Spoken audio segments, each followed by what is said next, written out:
नमस्ते मित्रों, आज हम बात करेंगे पवित्र बाइबिल के बारे में। कितनी पवित्र है आप स्वयं देखिए।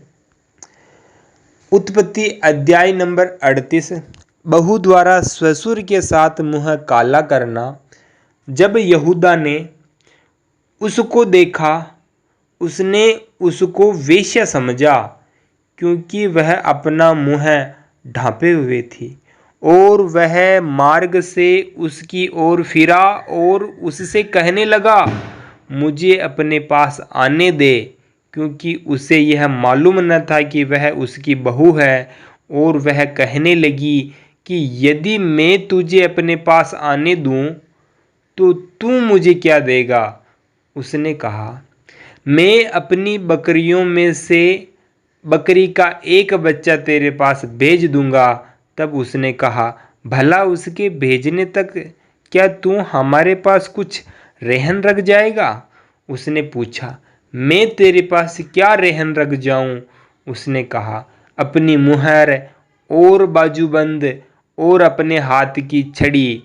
तब उसने उसको वे वस्तुएं दे दी और उसके पास गया और वह उससे गर्भवती हुई। कितने कुकर्म है। एक ससुर का अपनी बहू के साथ, बहू का अपने ससुर के साथ कुकर्म करना बाइबल में कितना गजब है। और आप आगे देखिए, निर्गमन 22:16। यदि कोई पुरुष किसी कन्या को जिसके ब्याह की बात न लगी हो फुसलाकर उसके संग कुकर्म करे तो वह निश्चय उसका मोल देके उसे ब्याह ले। यानी कि कोई किसी लड़की के साथ कुकर्म कर लेता है, उसके साथ बलात्कार कर लेता है, तो उसकी रेट, उसका मोल लगा लें और उसको खरीद ले और उससे ब्याह कर ले।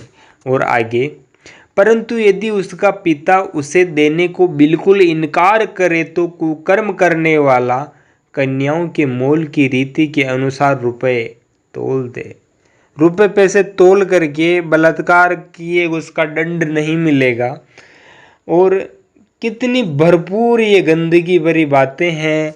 बुद्धिमान स्त्रियों को, ईसाई स्त्रियों को वेद मार्ग की ओर लौटना चाहिए और बुद्धिमान, ज्ञानवान, महान पुरुषों को वैदिक मार्ग की ओर लौटना चाहिए। क्योंकि वेद में महिलाओं को सम्मान दिया गया है। कहा गया है, यत्र नार्यस्तु पूज्यन्ते रमन्ते तत्र देवता। जहाँ नारियों का सम्मान होता है वहाँ दिव्य गुण रमण करते हैं। आप स्वयं इसका प्रमाण देखिए। अथर्ववेद 14:2-26। उत्तम मंगल कामना वाली, गृह वालों को दुख से छुड़ाने वाली, पति की सेवा करने वाली, ससुर को सुख देने वाली, सास का हित करने वाली स्त्री अपने घर में प्रविष्ट हो। ऐसी बहू घर में आए जो अपने सास और ससुर को माता पिता के समान समझकर सेवा करे। ये वेद का आदेश है। और इधर बाइबल की गंदगी और गपोड़े आप खुद स्वयं देख लीजिए। बुद्धिमानों को वेद मार्ग की ओर लौटना चाहिए। आपका अपना YouTube चैनल है। धन्यवाद।